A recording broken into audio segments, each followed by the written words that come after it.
Nama saya adalah Dr. Lutfi Gatam. Saya sebagai seorang orthopedic spine surgeon di Rumah Sakit Eka Tangerang Hospital di Indonesia. Pada video ini akan saya bahas tentang 5 hal tentang skoliosis. Skoliosis adalah suatu keadaan di mana tulang belakang kita melengkung ke arah samping. Ya. Dan kurang lebih yang kita ketahui sampai saat ini, di dunia populasi skoliosis itu kira-kira 1-2%.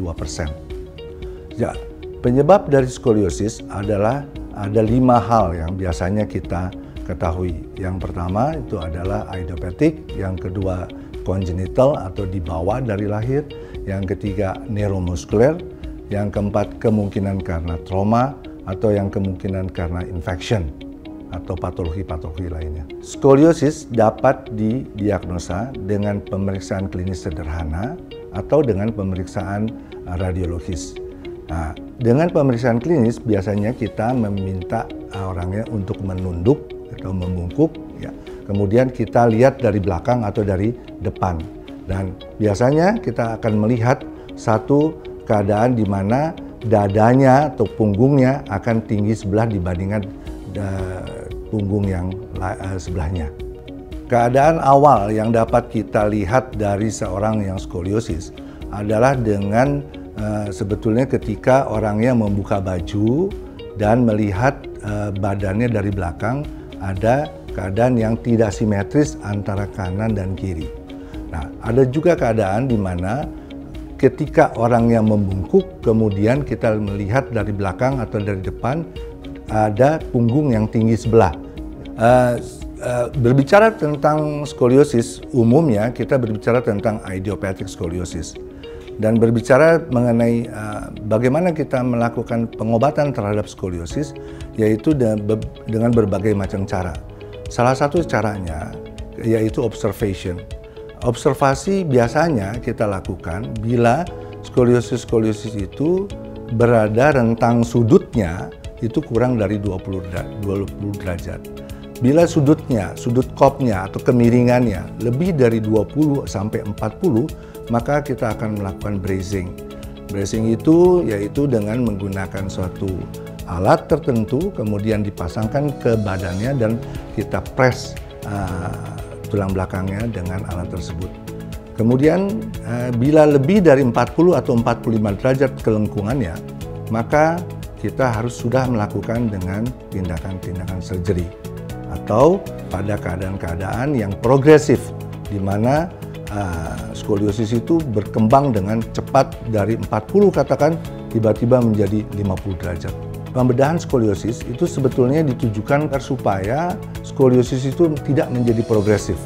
Kemudian kita akan melakukan perbaikan fungsi-fungsi pernafasan dan juga tidak melakukan perbaikan kosmetik daripada kelengkungan tersebut.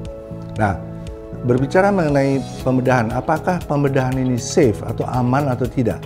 Sebetulnya kalau kita melakukan pembedahan itu pada kelengkungan-kelengkungan yang ringan, ya katakan 50-70 derajat, itu dengan risiko yang lebih ringan dibandingkan kalau kita melakukan surgery itu di atas 70 derajat atau 90 derajat.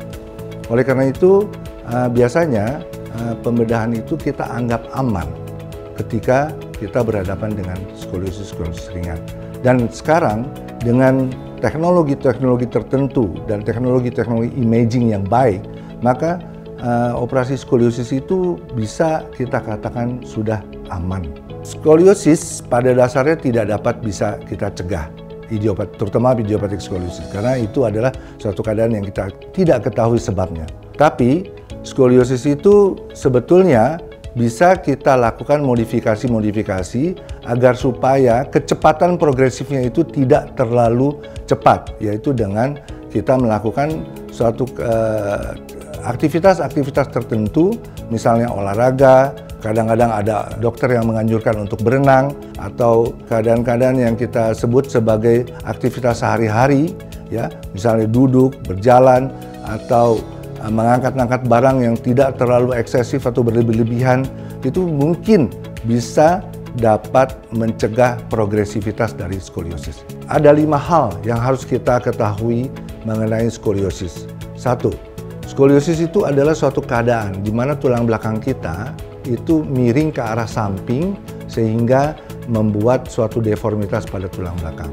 Yang kedua, kita ketahui bahwa skoliosis yang terbanyak adalah skoliosis idiopathic skoliosis yang kita tidak ketahui sebabnya, yaitu sampai saat ini. Yang ketiga, bagaimana kita membuat suatu pengenalan lebih awal tentang skoliosis, ya, itu penting sekali. Yang keempat, tidak semua skoliosis itu berat, hanya 0,03% skoliosis itu menjadi berat. Ya. Kemudian yang kelima, kita ketahui bahwa ada keadaan-keadaan tertentu dari severe skoliosis itu yang memerlukan tindakan operasi. Dan tindakan operasi yang saat ini kita ketahui yaitu suatu tindakan yang aman dan efektif paling tidak untuk mencegah progresivitas dari idiopathic scoliosis.